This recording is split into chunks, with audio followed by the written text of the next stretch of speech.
Gloria al Señor. Haces un milagro.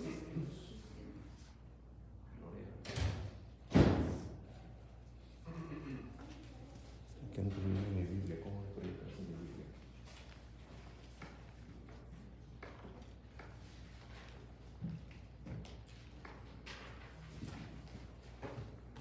Gloria al Señor, hermanos. Vamos a ir entonces a 1 Timoteo capítulo 2.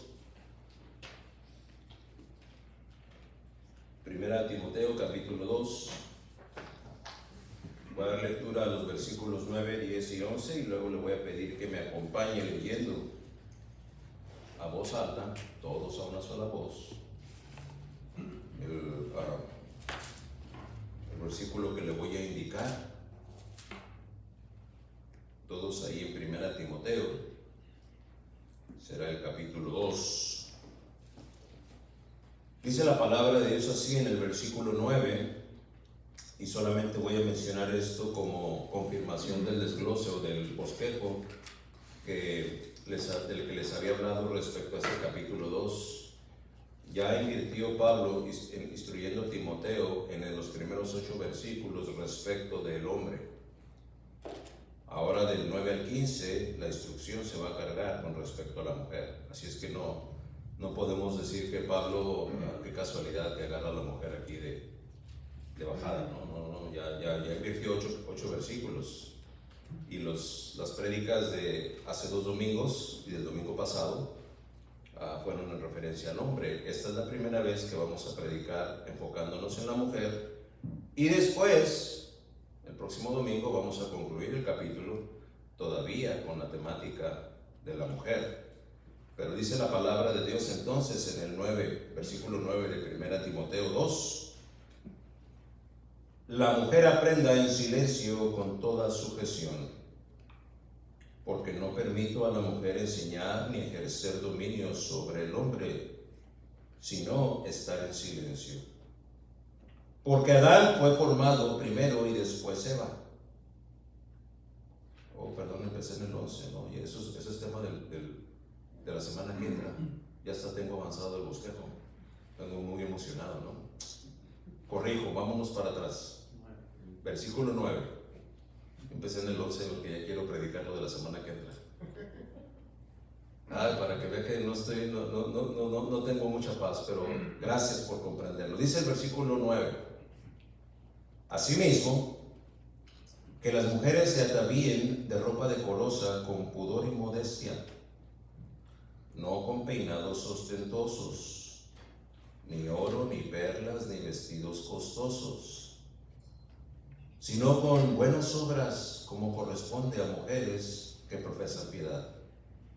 11. La mujer aprende en silencio con toda sujeción. Hasta ahí la lectura de la palabra. Acompáñenme ahora a leer todos juntos, y déjenme oír las hermanas. Quiero que ustedes suenen más predominantemente en lo que dice el versículo 10. Versículo 10, dice la palabra de Dios: sino con buenas obras, ay, qué bien sonaron las hermanas. Pero no quiere decir que se queden callados, hermanos. Ustedes también participen de la lectura. No me digan que no trae Biblia. ¿Sí trae Biblia? Ándele pues, léale. Todos a una voz. Versículo 10, dice la palabra de Dios: sino con buenas obras. Amén. El centro de este mensaje, extraído de la divina revelación desde el versículo 9 y hasta el versículo 15 de este segundo capítulo de la primera carta del apóstol Pablo a Timoteo, me ha sorprendido otra vez. Cuando digo que me ha sorprendido, he venido a aprender después de más de 30 años en el Evangelio, o mejor dicho, más de 40 años en el Evangelio y casi 30 años predicando. Me ha traído a aprender lo que podríamos decir cosas nuevas. Gracias. Por eso digo, me ha sorprendido otra vez. Mi oración es porque la verdad eterna, que es la palabra de Dios, nunca deje de sorprenderme. Mucho me temo que cuando alguien llegue o me cuento yo, lleguemos al punto de decir, eso ya lo sabía. Entonces tendré un corazón suficiente y una conciencia suficientemente cauterizada como para no recibir lo que Dios quiere ministrarme. De ahí que sea tan importante considerar que la capacidad de asombro es algo que debe acompañarnos cuando se trate de acercarnos a la verdad de la palabra de Dios. Y mi oración se extiende para que tampoco a usted deje de sorprenderle, no nada más a mí. La tendencia es muy marcada a que oímos un texto, ese ya lo he oído muchas veces. O va a predicar de que eso, ya he oído muchas predicaciones de eso. Eso ya me lo sé, de ida, de venida, por arriba, por abajo, por adentro, por afuera. Ya me lo sé, ¿qué me va a decir a mí? A mí que me enseñen algo nuevo. No, espérate. En un ejercicio de discernimiento espiritual vas a encontrar orillas que son más filosas que el centro de la verdad. Y esas te van a sorprender.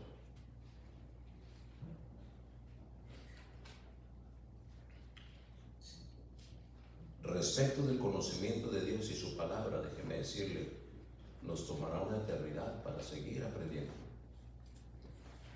Para seguir aprendiendo. No son pocas las veces que perdemos la capacidad de asombro, pero no es porque deje de ser sorprendente. La causa es más bien que hay distractores seculares que terminan causando la pérdida de interés que aún algunos de los verdaderos hijos e hijas de Dios padecemos. Bien haremos en preguntarnos y contestarnos, ¿por qué? ¿Por qué sucederá eso? La respuesta necesariamente nos tendrá que llevar a arrepentirnos y a corregir nuestro proceder. El tema de esta tarde es la mujer. Y de manera providencial, no intencional, tengo que decirle, lo primero que viene a mi memoria cuando pienso en la mujer, pues es en mi mamá, en mi madre, en mi abuela. La abuela mía murió el mismo mes que yo nací. No pude conocerla, pero muchos rasgos de mi abuela quedaron en mi madre. Después de pensar en mi abuela y en mi madre, pues pienso en mi esposa, la esposa que Dios me dio. Estamos hablando de que el tema es la mujer, la hija mía, mujer. Mis dos hermanas, y se puede decir que respecto de mujeres, ellas son el círculo más cercano a su servidor. Y siguiendo el consejo divino que ahí en Primera de Pedro habla e instruye cómo debemos tratar a la anciana, a la hermana, yo quise de alguna manera blindar mi conciencia para que a la hora de abordar lo que voy a predicarles, encuentre que estoy predicándole a las mujeres más cercanas a mi círculo. A partir de ahí, todas y cada una de las hermanas, de las féminas, cada una de ustedes, con las que he tenido, tengo y tendré la oportunidad de interactuar. Permítame esta pausa. A pesar de mis afectos, mi cariño, mi respeto y mi admiración por ustedes, a la hora de predicarles esta tarde, mi corazón tiene una pesada congoja.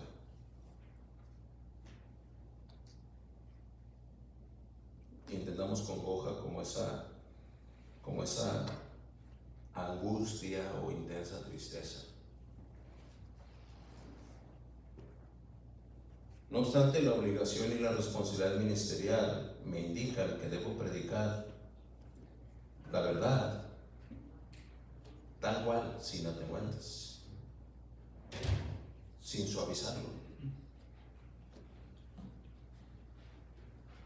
Si me monto en la línea de los predicadores amorosos, la verdad va a diluirse. Y entonces creo que mi angustia se multiplicaría. Mi oración entonces es que el Señor me dé gracia delante de ustedes, porque si la verdad es predicada sin atenuantes, entonces el efecto de la misma va a honrar y glorificar al Señor.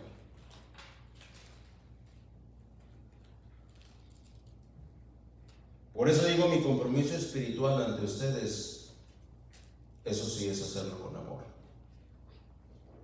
el de Cristo. Dios sabe que mi oración por largas horas por largas noches de esta semana ha sido que Dios blinde mi espíritu y blinde su espíritu, que blinde su conciencia y mi conciencia, para que Satanás no logre infiltrar algún sentimiento, o peor aún, algún resentimiento en contra de quien solo estará en un honesto intento de proclamar el mensaje de nuestro divino Salvador, a sabiendas de que es un mensaje que confronta.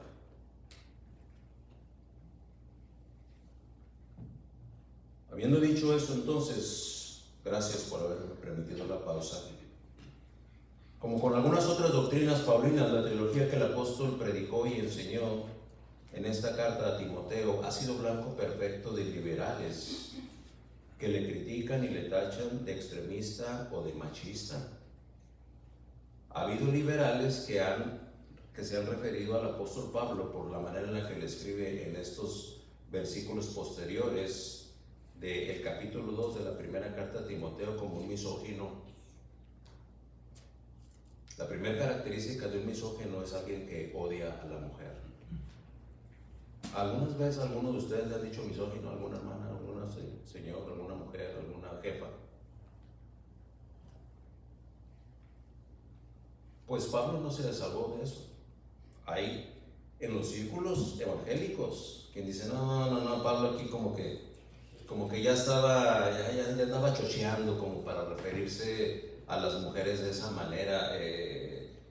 Hay acusaciones que lo ponen, es decir, el ataque del que ha sido objeto tiene una etiqueta ofensiva. ¿Sabe cómo le llegaron a decir o le han llegado a decir? El aborrecedor o antagónico de la mujer.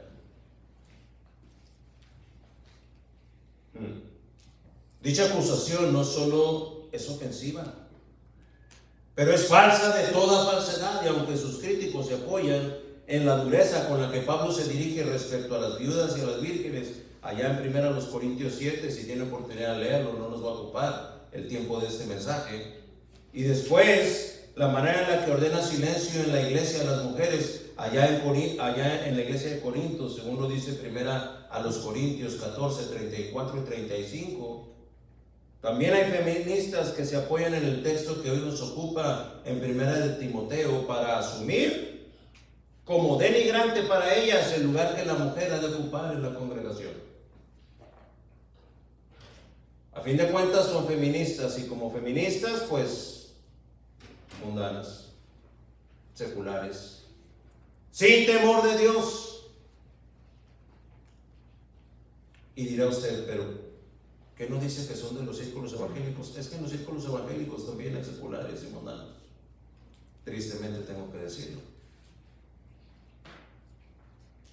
No obstante estos argumentos tendenciosos, el testimonio eterno de este fiel y sufrido siervo de Dios desintegra a sus acusadores porque como tendenciosas y malintencionadas que son sus ataques, parecen no identificar la verdadera postura ministerial del apóstol respecto a la mujer, como vemos allá en Romanos 16:1.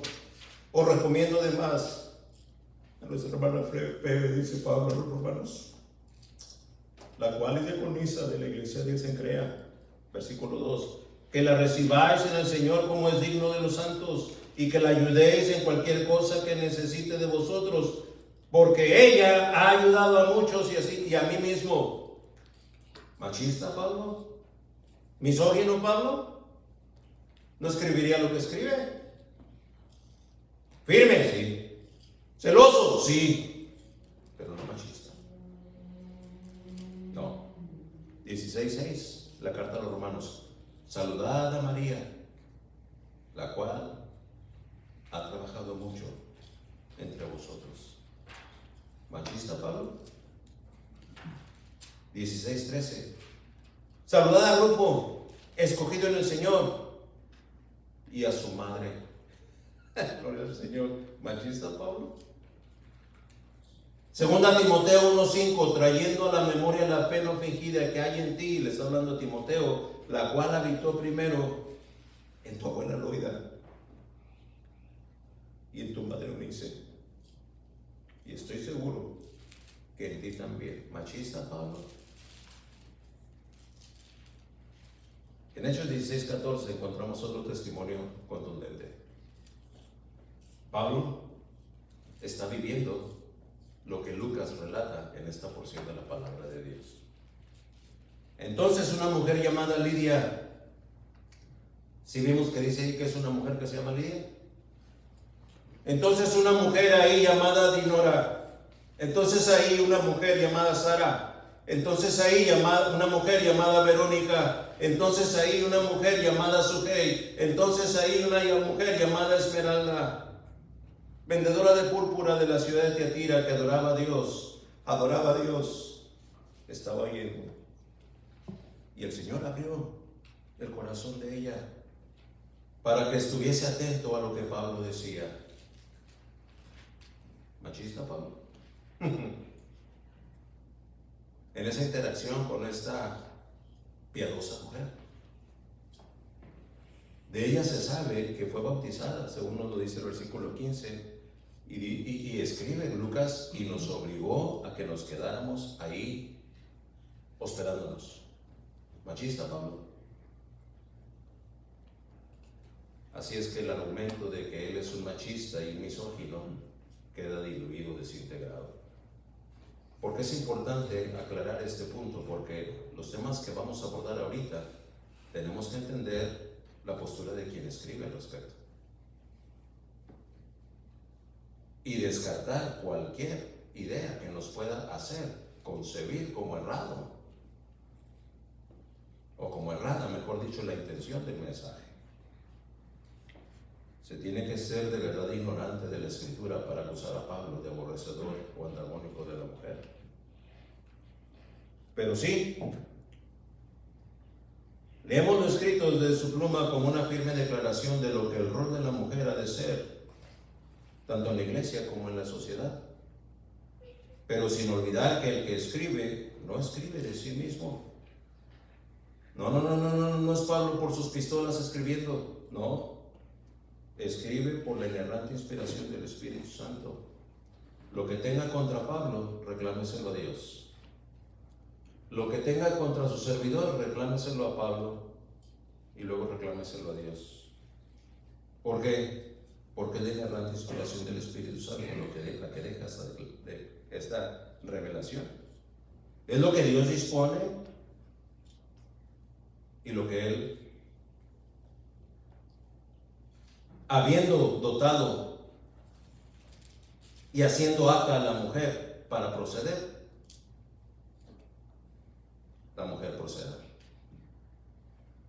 Que así quede revelada su palabra con respecto a la mujer, va a ayudarle a usted, hermana, a por fin encontrar la fuente de la cual usted debe hacer su modo de vida.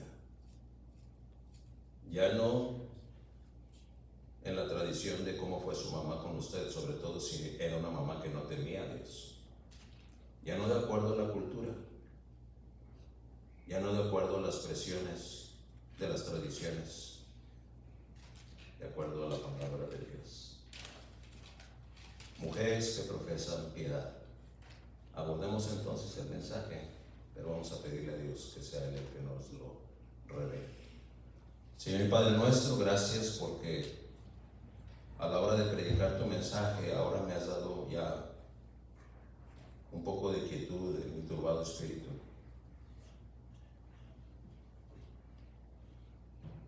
A pesar de mis debilidades y mis hierros, Señor, dame gracia delante de ti para que tu palabra sea fielmente predicada, expuesta con claridad, pero con pulcritud, con pureza, y que en cada uno de los oídos que están captando este mensaje hoy día, aquí en este lugar, en las posteriormente en las retransmisiones por las diferentes plataformas, tu Espíritu Santo obre y verdaderamente ayude a dar un paso de transformación en cada uno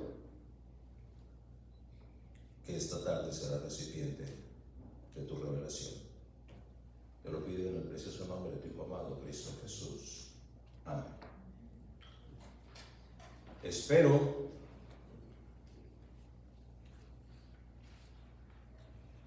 haber presentado una introducción que la ubique a usted principalmente, hermano. Avancemos de la mano del Señor. Veremos que Pablo prosigue en la instrucción a Timoteo.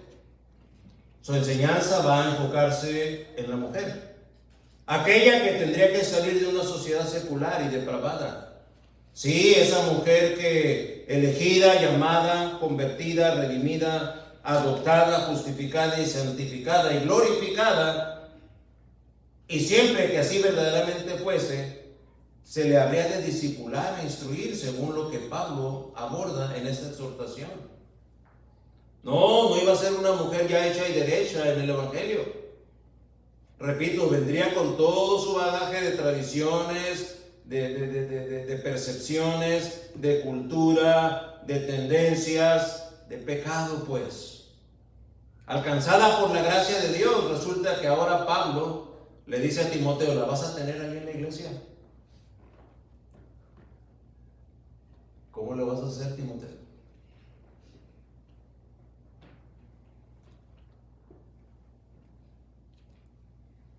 Esta exhortación encuentra tres ejes: el atavío, la sobriedad y el silencio. Apoyado y respaldado no en el arraigo cultural, no en las huecas filosofías, no, tampoco. No en las tradiciones religiosas, menos religiones paganas. No en preferencias personales, no en disposiciones denominacionales, no desde legalistas dictados de presunto ascetismo, mil veces no, pero sí fundamentados y cimentados en la revelación de Dios, esa que nos deja en su palabra. Mire, invirtamos estos 2 minutos en considerar solo algunos aspectos vigentes en el contexto cronológico y social de aquella ciudad, de la cual aquella mujer, siendo elegida de Dios, es que sería rescatada. ¿Cuál habría sido su formación? ¿Quién y cómo influyó en esa mujer para ser quien es? ¿Y cómo es y por qué es así? Así como, gracias por preguntar, su origen, su fundación, según los relatos de un ciudadano de Esmirna, ciego y conocido con el nombre de Homero, alguien que habría nacido allá por el siglo VIII antes de Cristo, es de quien se sabe que como historiador contaba historias ancestrales. De estos relatos, que se llaman las epopeyas de Homero, es donde sacamos esta valiosa información que valdría la pena considerar. Se sabe que Éfeso fue fundada hace 5,000 años, es una ciudad antigua. 5,000 años, o sea, 3,000 años antes de que viniera Cristo, Éfeso ya estaba ahí. 3,000 años antes, Éfeso ya estaba ahí. Y la fundadora ahí fue una reina del sur de Asia que se llamaba Apasas. Era una reina ahí en el sur de Asia. El nombre de la ciudad de Éfeso proviene del nombre de esta reina. Éfesos, Apasa, tiene cierta similitud. Homero es quien menciona que las amazonas eran mujeres guerreras a las que no les gustaban mucho los hombres, excepto por razones de fertilidad y reproducción. Y eran guerreras, que les caracterizaba una destreza excepcional como arqueras. de estas amazonas se dice que en aras de la rapidez de sus flechazos se les estirpaba el seno derecho. ¿Qué es lo que quiere decir amazona? A la hora de agarrar el arco, tomarlo en la mano izquierda, poner la flecha y estirar, el seno derecho le estorbaba. Y para poder tener mejor destreza, se le mutilaba. Y usted está diciendo, oiga hermano, me está hablando de una civilización de hace 6,000 años, sí. Pues yo nada más había oído que las amazonas se mencionan allá en Brasil o allá en la selva de Colombia y eso, sí. Porque un arqueólogo alemán que sabía de las epopeyas de Homero vino a Sudamérica y entonces, sí, mira.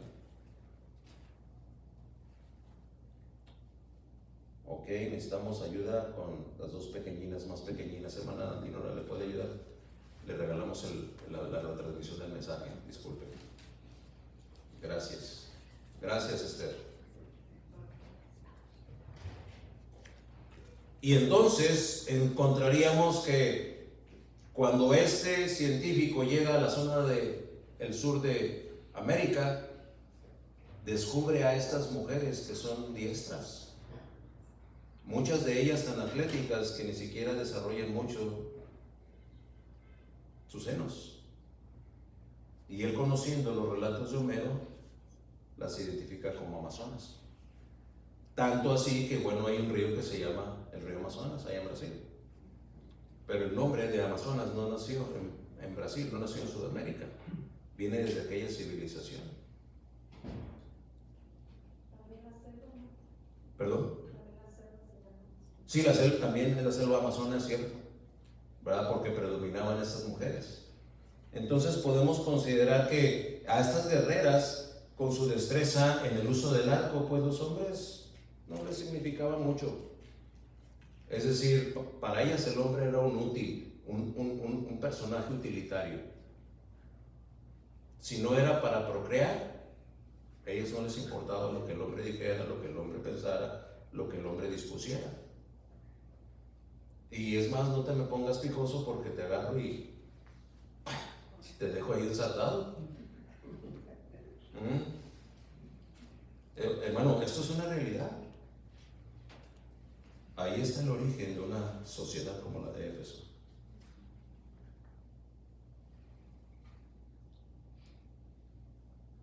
La palabra amazona significa sincero. Hoy en día Serkuk es el nombre moderno de la ciudad de Éfeso.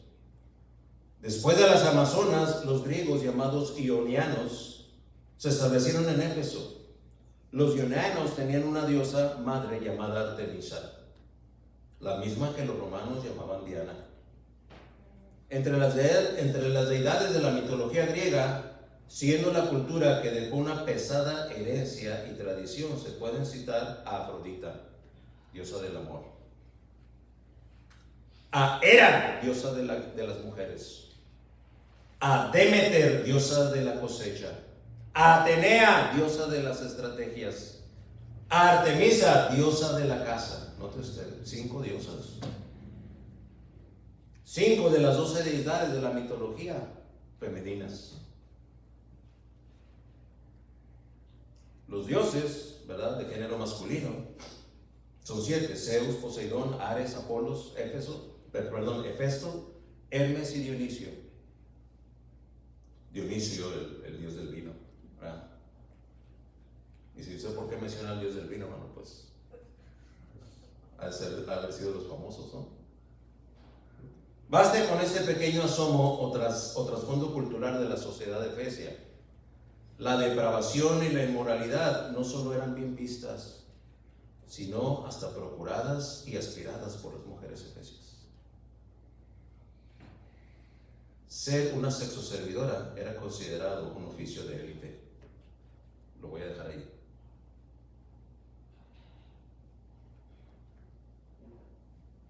Pablo debe tener en mente lo que sabe de la influencia de la adúltera y fornicaria Afrodita, diosa de la belleza, diosa del amor y la sensualidad, la versión de Venus romana. polígama para con las deidades masculinas y entre los mortales, atraída y seductora de sacerdotes con los que sin reparo alguno intimaba.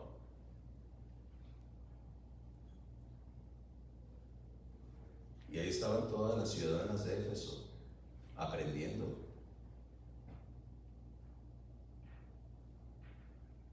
De esta virtud de la mitología griega. La carga ministerial de Pablo se la comparte a Timoteo. Y tengo que decir, podríamos especular respecto a la manera en la que Pablo le comparte a su discípulo amado esta asignatura. La carga de Timoteo es tal que podríamos tal vez, entre paréntesis, especulando,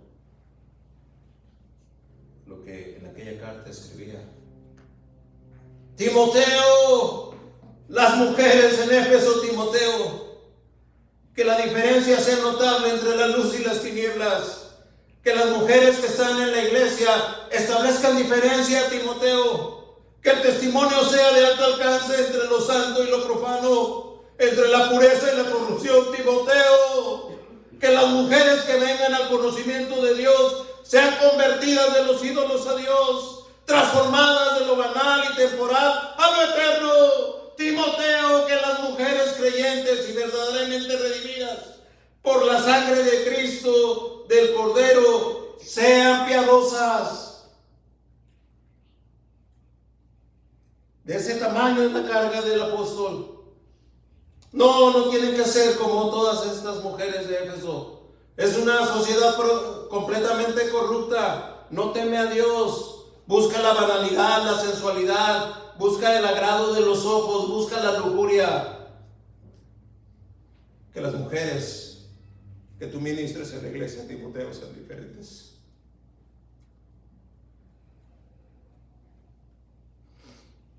Sean mujeres que profesan piedad. Y del otro lado de la carta podríamos imaginarnos a Timoteo.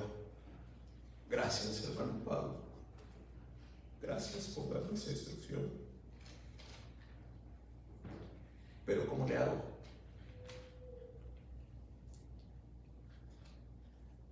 Punto número 1. Ahí en el versículo 9 dice la palabra de Dios que se te viene de ropa decorosa.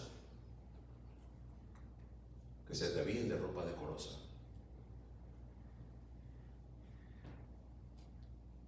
La asignatura es el poder, el pudor y la modestia. Es que el decoro no era cualidad en el vestir de la mujer de Éfeso. No. En lugar de honor, respeto, pudor, decencia y modestia, la apariencia externa de la mujer evidenciaba un mayor grado de vulgaridad, de sensualidad. La mujer de Éfeso era dada a mostrar una desnudez simulada, ser provocativa y causar directo de bajas pasiones en los hombres que las veían. Al fin y al cabo, era lo civilmente aceptado. Y en esa sociedad era hasta admirado. ¿Me permite una pregunta? ¿Cómo es la sociedad de la que hoy día usted, hermana, usted, mujer, es parte? ¿Se parecerá un poco a la sociedad de Éfeso? Es que no hay lugar para que usted, como una mujer de Dios, o sus hijas, se esté preguntando qué es lo que está de moda o qué es lo que se está usando. No hay lugar. Una desnudez simulada. ¿Usted sabe qué es una desnudez simulada? Ropa extremadamente entallada.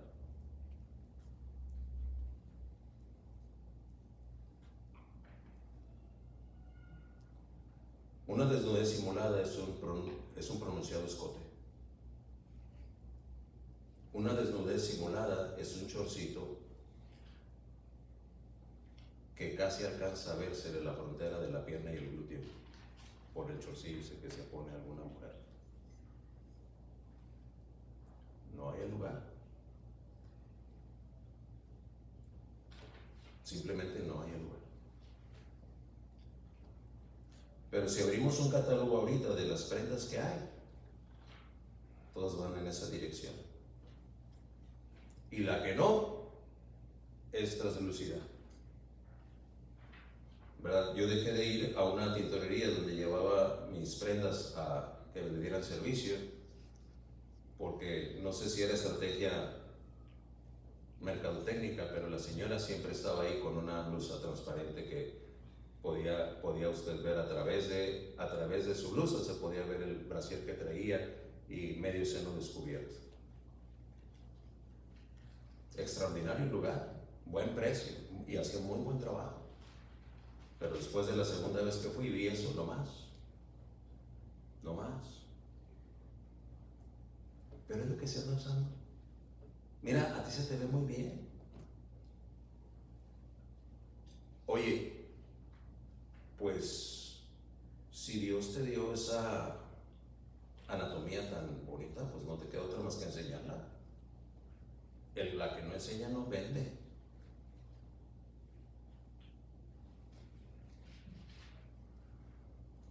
La palabra ataviel en el original tiene la connotación de adornar, cuyo significado primario se relaciona con un arreglo, con un poner en orden.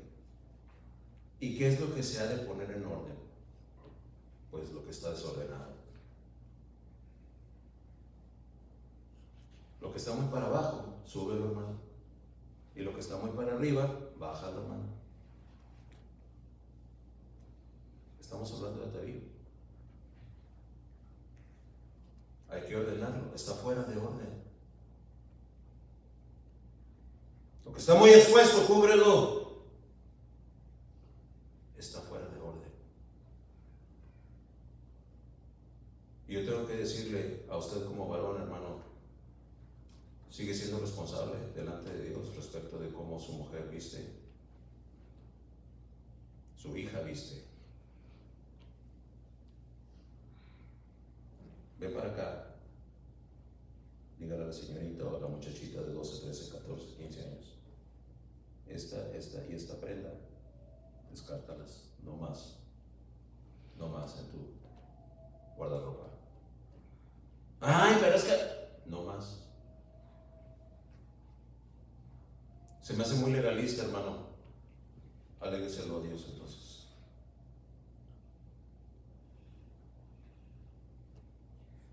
Bueno, pero es que aquí dice de la iglesia, es que vamos entonces a tener dos caras, una cara en la iglesia y otra cara en la casa. Vamos a ser de doble ánimo. Eso se llama hipocresía y eso ofende a Dios. Es que quien en un momento dado practica la piedad en su diario vivir, para la iglesia no le significa ningún problema. ¿Ya? Porque tenemos esa tendencia. A la iglesia sí muy bien presentado, pero nomás llego a la casa, o me voy a trabajar, o me voy a la escuela, y la impiedad se proyecta.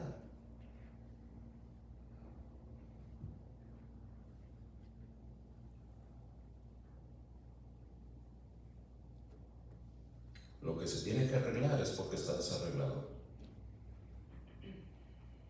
¿Qué es lo que se va a poner en orden entonces? Pues eso. Es por eso por lo que podemos deducir que la presentación externa en la mujer de Éfeso, como en la mujer de hoy día, bíblicamente, está completamente fuera de orden.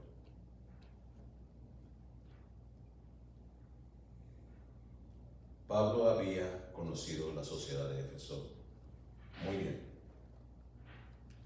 suficiente para ver cómo aquella mujer, aquellas mujeres, consumían su vida en la inmoralidad y la impiedad.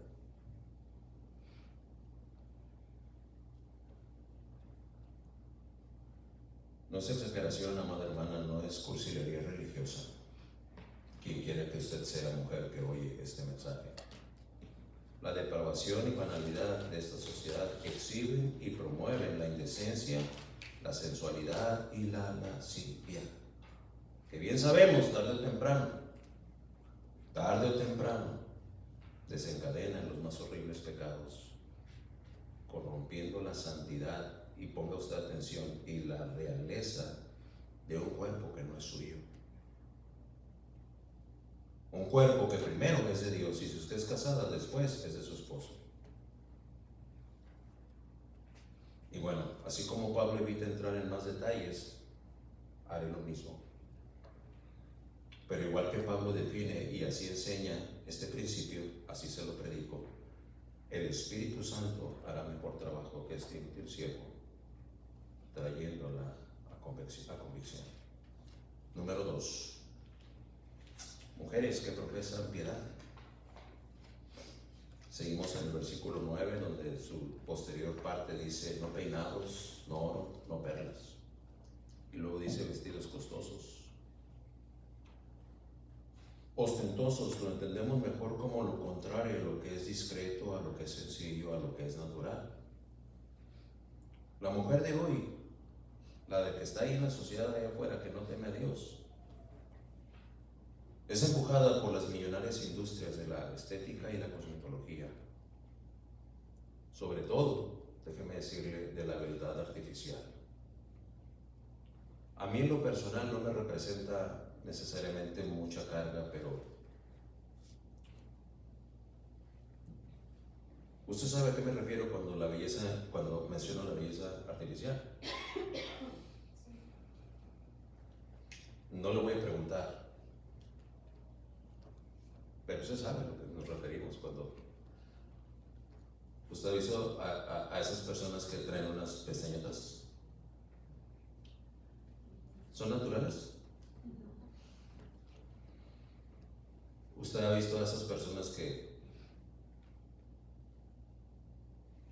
son naturales?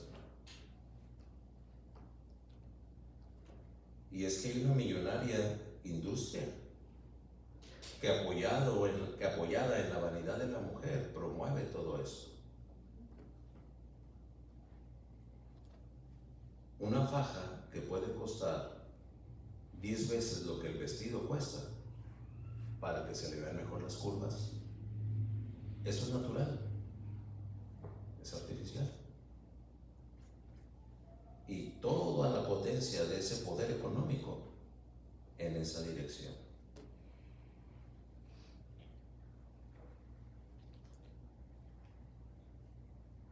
Y ese empuje es a salir, a corromperse con escandalosos atuendos, escandalosos peinados, escandalosos maquillajes artificiales.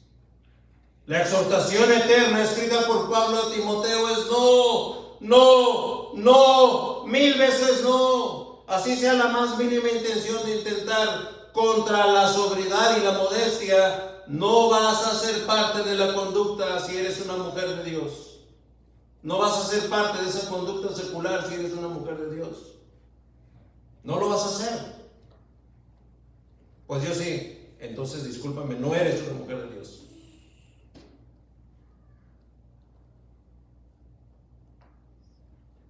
Yo no veo nada de malo.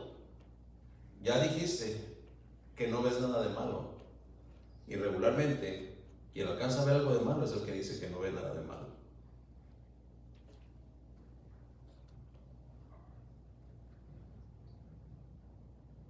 ¿Puede ver que esa es la carga del apóstol? ¿O lo estoy inventando? ¿Ya exageré? ¿O todavía estoy en la línea de la verdad?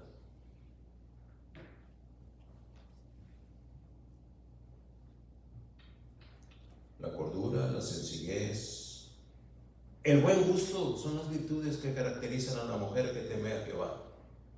Me encanta cómo el hermano Paul Washer, apoyado con el testimonio de su esposa, dice: si vas a proyectar la belleza de una mujer que teme a Dios, lo va a proyectar tu cara, no tu cuerpo.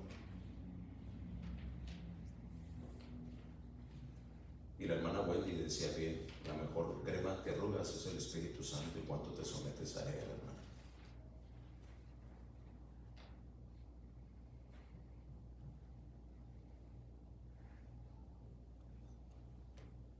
Virtudes que caracterizan a la mujer que teme a Jehová. ¿Tiene usted esas virtudes? Proverbios 31:30 promete que esa que teme a Jehová, esa será alabada. Ahora, será alabada. ¿Por qué?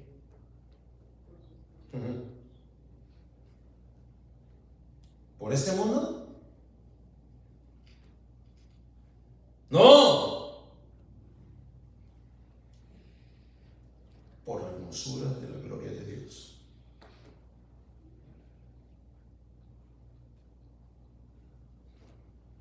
Contéstese, mujer que me escucha, hermana aquí. ¿Por quién quiere usted ser alabada? Sería la pregunta que le haría a Timoteo o Pablo o el mismo Dios. ¿Por quién? ¿Por quién quiere ser usted alabada? Respóndase. Mujeres que profesan piedad. Número 3. Sí, con buenas obras. Versículo 10. Después de los imperativos negativos del punto anterior, ahora abordaremos los imperativos positivos. Y aquí vemos buenas obras. Buenas obras. No estamos hablando de que con estas obras vamos a conseguir algo especial de parte de Dios, sino que por tener algo especial de parte de Dios, esas buenas obras afloran. Un testimonio intachable es lo que menciona el versículo. Haber criado a hijos, haber sido hospitalaria, haber lavado los pies de los santos, haber ayudado a los afligidos. Entonces las buenas obras quiere decir que ha practicado, no esporádicamente o selectivamente, porque todavía vemos quienes en la familia de la fe de repente somos muy amables y muy saludadoras con algunos, pero con otros no, ¿verdad? Ay, tú eres de las mías, chulis y gordis, y tú qué sabes. Así, tía, a ti sí te saludo y paso indiferentemente junto a la otra. Indiferente. Y si aquella para la que estoy siendo indiferente me dice, hola, ¿cómo está? Bien. ¿Y sigues? Esas no son buenas obras. Te vuelves selectivo en tus afectos. Estás en la asignatura que Pablo me deja a Timoteo.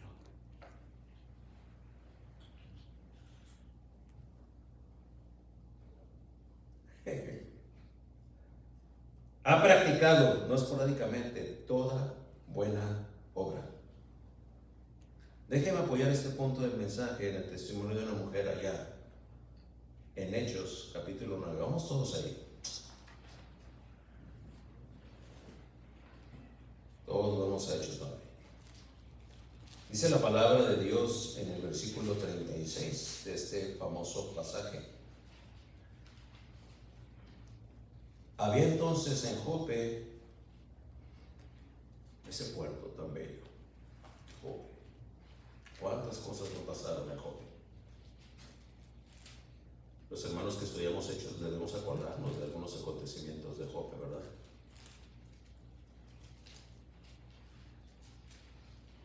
Había entonces en Jope una discípula llamada Tabita. Lucas está relatando.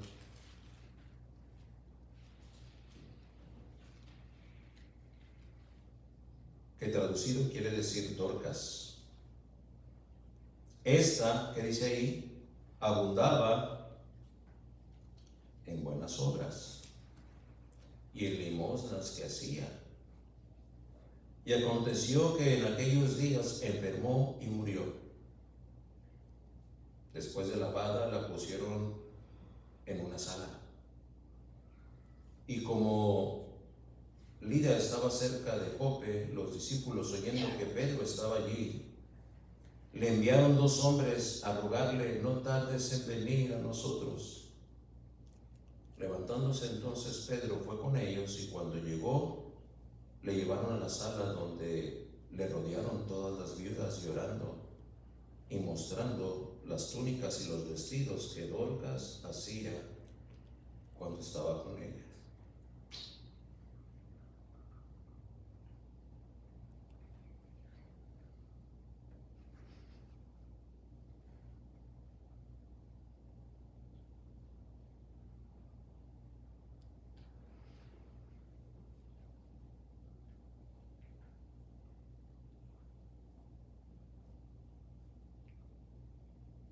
Entonces,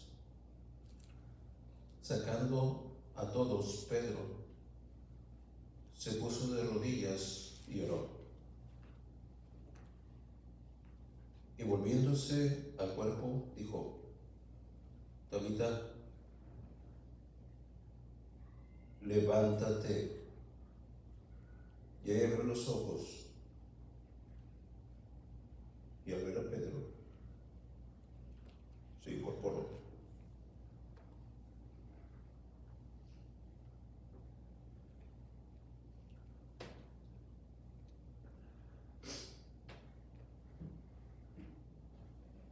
Disculpe, hermano. Mi mamá era modista y muchas veces confeccionó vestidos para las hermanas de la iglesia.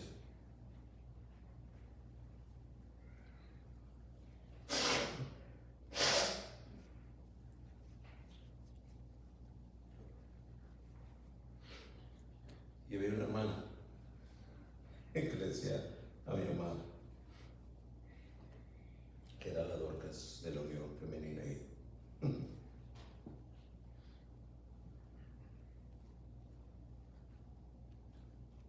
las mujeres que conocían a Dorcas se reunieron y mostraban las prendas que les había hecho.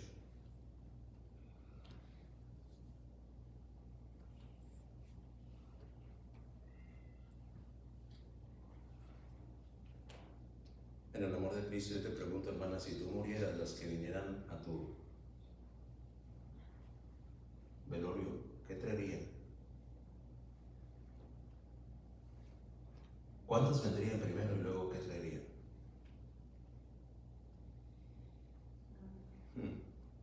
¿Buenas obras? Yo le pregunto, ¿son sus obras buenas? ¿O es selectiva? ¿Es preferente? ¿Es ocasional? ¿O de conveniencia? Tal vez es según el humor en el que ande. Dios en su fidelidad ha hecho apta a la mujer para transformarla más a su semejanza. Si es así en usted. Si sí, amén. Pero si no, ¿por qué? ¿Por qué será?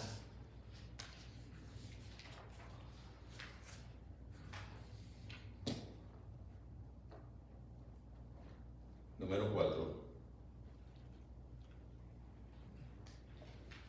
Si salgo de este libro, ya le daré la gracia a Dios.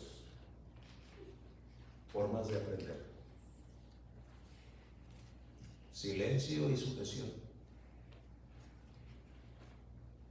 Mire, los que saben, esto no lo digo yo, los que saben, hablando de el ejercicio pedagógico, es decir, cómo alguien puede transmitir conocimiento, cómo alguien puede enseñar a alguien y cómo ese alguien puede aprender. Los que saben lo clasifican en tres formas de aprendizaje. Y según la persona, algunas personas son más aptas en una manera de aprender y otras en otra. Una de ellas formas es la manera visual de aprender. Alguien ve cómo se hace algo y en base a lo que ve, lo aprende. Es una persona visual para aprender.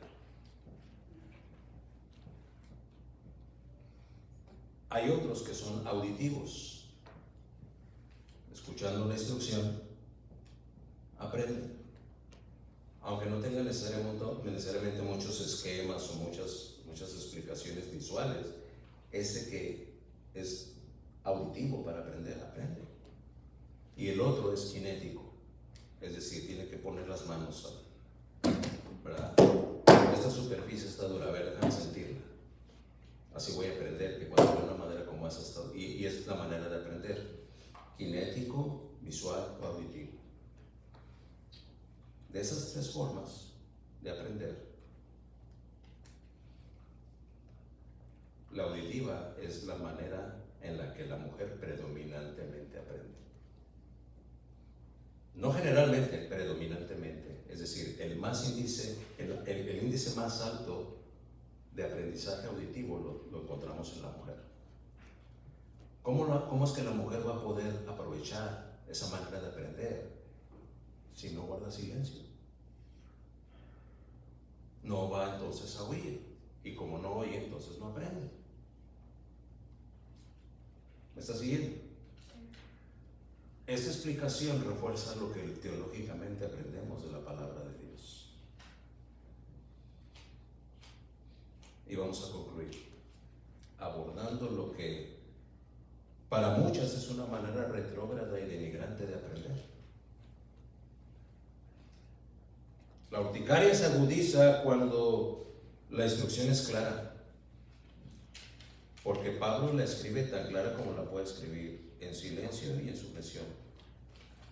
Cada mujer que atiende este mensaje, ya sea aquí de manera presencial, o cada mujer que atienda este mensaje a través de las reproducciones posibles desde las plataformas por las que transmitimos, ha de ser resolutiva respecto a su posición personal ante la soberanía de su Creador, sustentador y salvador, principalmente porque Él debe saber, y de hecho sabe mucho mejor que usted, mujer, lo que es mejor para usted, y en sí para cada ser humano, sea mujer o sea hombre, pues a fin de cuentas Él fue quien nos creó y quien nos sustenta. Él seguramente sabe mejor que nadie qué y cómo se puede aprender mejor según lo que Él obra en cada uno.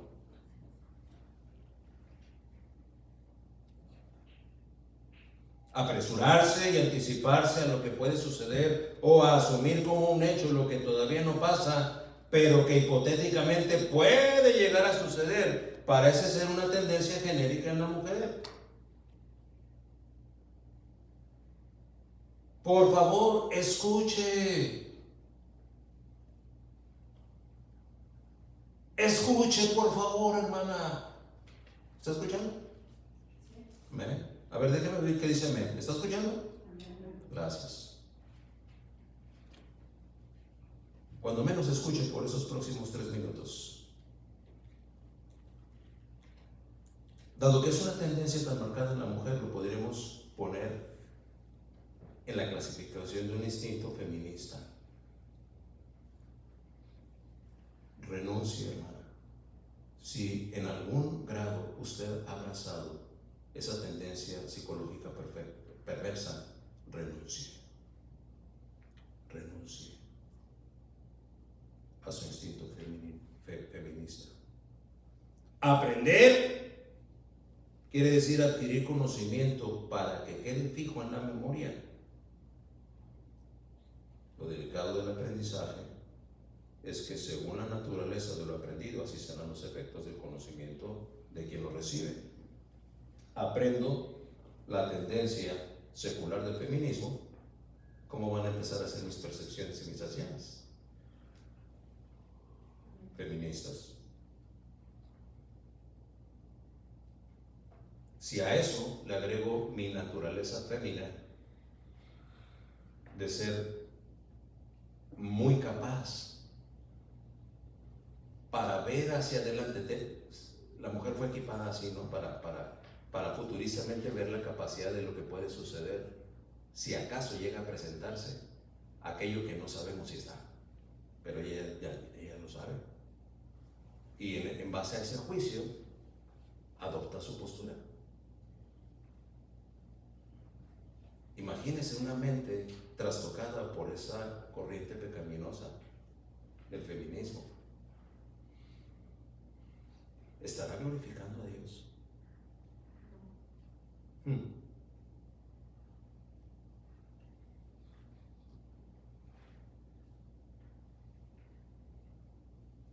Cuando el apóstol escribe y dice en silencio, es un silencio que denota paz. No que refiere a un abusivo silencio en el que la mujer queda enmudecida de manera violenta. ¡Cállate, hocico! No es ese silencio. Es el silencio que en paz agudiza su capacidad auditiva para aprender.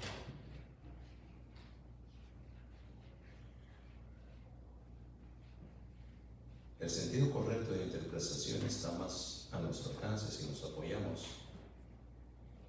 en el uso de la palabra de Dios. ¿Saben dónde? Allá en Hechos 22. Y esta es la palabra de Dios hablando, hermana. No es el hermano Garza. Si el hermano Garza tuviera una milésima parte de sexo para poder dar los consejos. No, pero gloria a Dios que tenemos el recurso de la palabra de Dios. En silencio, mire lo que dice Hechos 22, versículo 2. Y al oír que les hablaba en lengua hebrea, guardaron más silencio. Y él les dijo: yo de cierto soy judío, nacido en Tarso de Cilicia, pero criado en esta ciudad, instruido a los pies de Gamaliel, estrictamente conforme a la ley de nuestros padres, celoso de Dios como hoy lo sois todos de vosotros. Es que Pablo, queriendo hablar, los griegos no lo dejaban. Entonces lo que Pablo hace es pararse y le baja el volumen a la voz, pero empieza a hablar en hebreo. Sí, dice ahí, ¿no? Al oír que les hablaba en lengua hebrea, guardaron más silencio. Y él les dijo: ¿por qué? Porque entre ese grupo había judíos.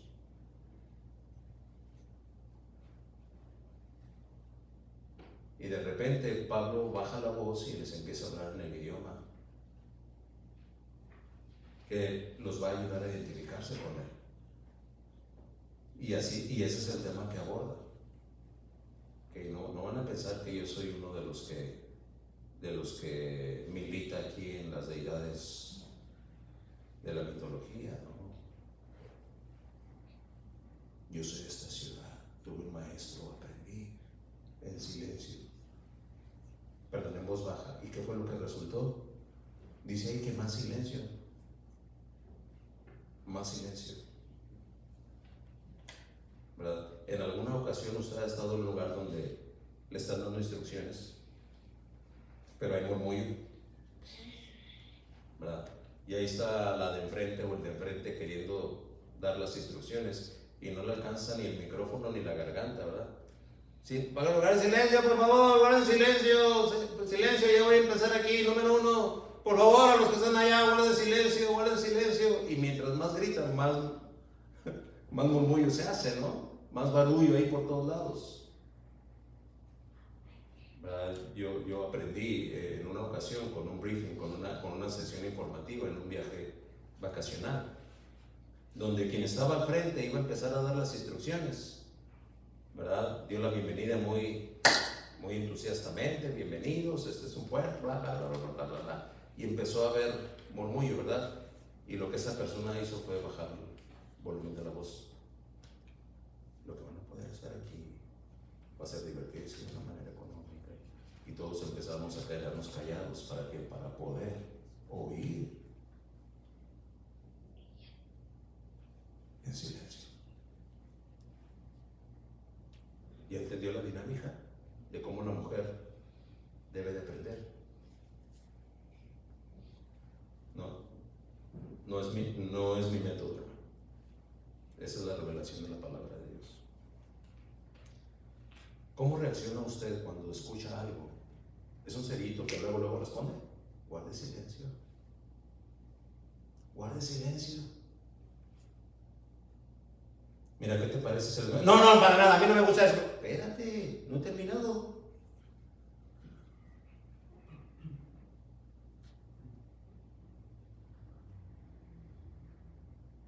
Digo, si es que quiere hacerle caso a la palabra de Dios, o mejor dicho, si puede. Porque si no puede, no está en Cristo. Lo puede porque Cristo lo fortalece, pero si no, no puede. No puede. E inclusive, puede haber alguien que inclusive se jacte. No, es que así yo no puedo. Estás en lo cierto. Estás en lo cierto. Y el oír que les hablaba en lengua hebrea, guardaron más silencio. Es que querían oír, por eso guardaron silencio. Yo le pregunto, ¿usted quiere oír? Guarde silencio. Y luego dice en sujeción. Este término del original es un término militar que se aplica a todos los que van a aprender algo de parte de un superior de alto rango militar. Insubordinarse solo es válido si lo que se intentará enseñar es contrario a la verdad.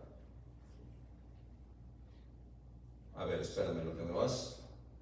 Yo voy a estar en sujeción siempre y cuando lo que me enseñes esté probado en la verdad. Si no está en la verdad, no tengo por qué sujetarme.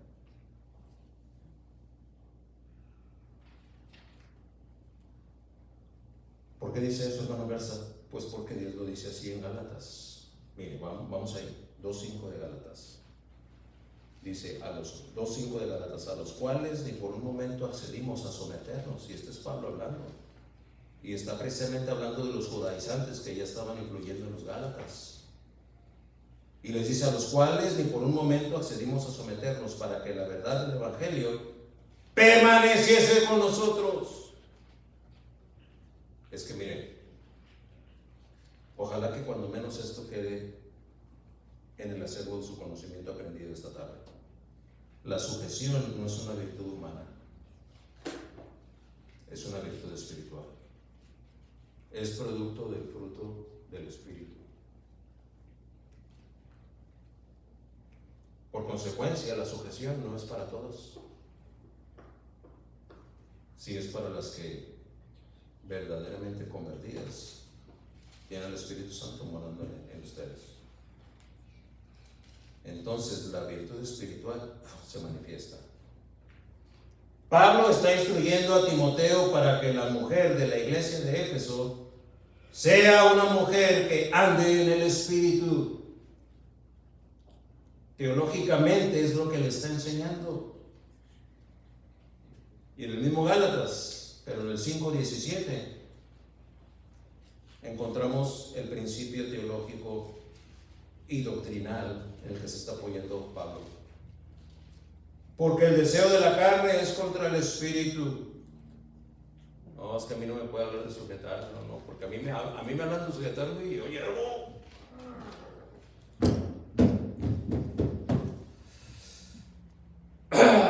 Ser pastor es un machista también.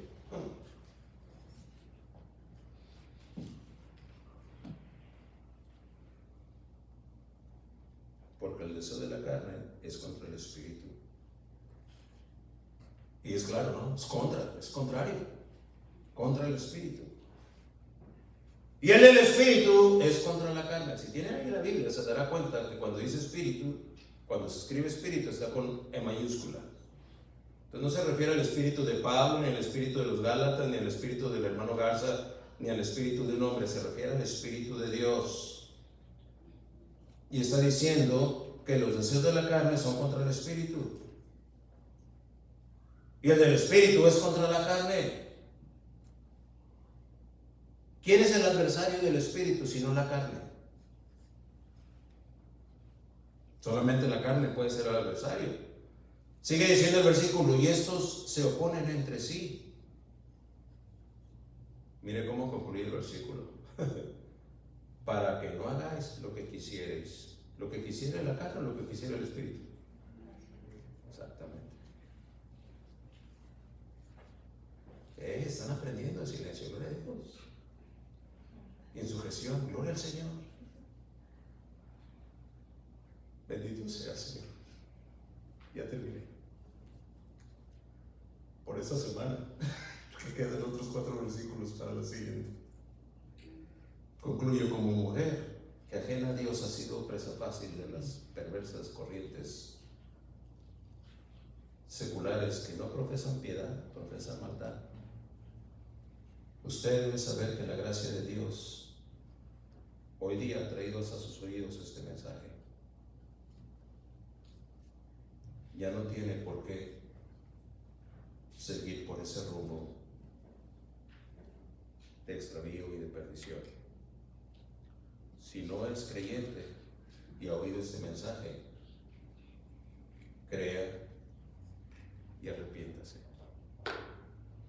Como verdadera hija de Dios, el llamado es a profesar piedad, no maldad, en las líneas y las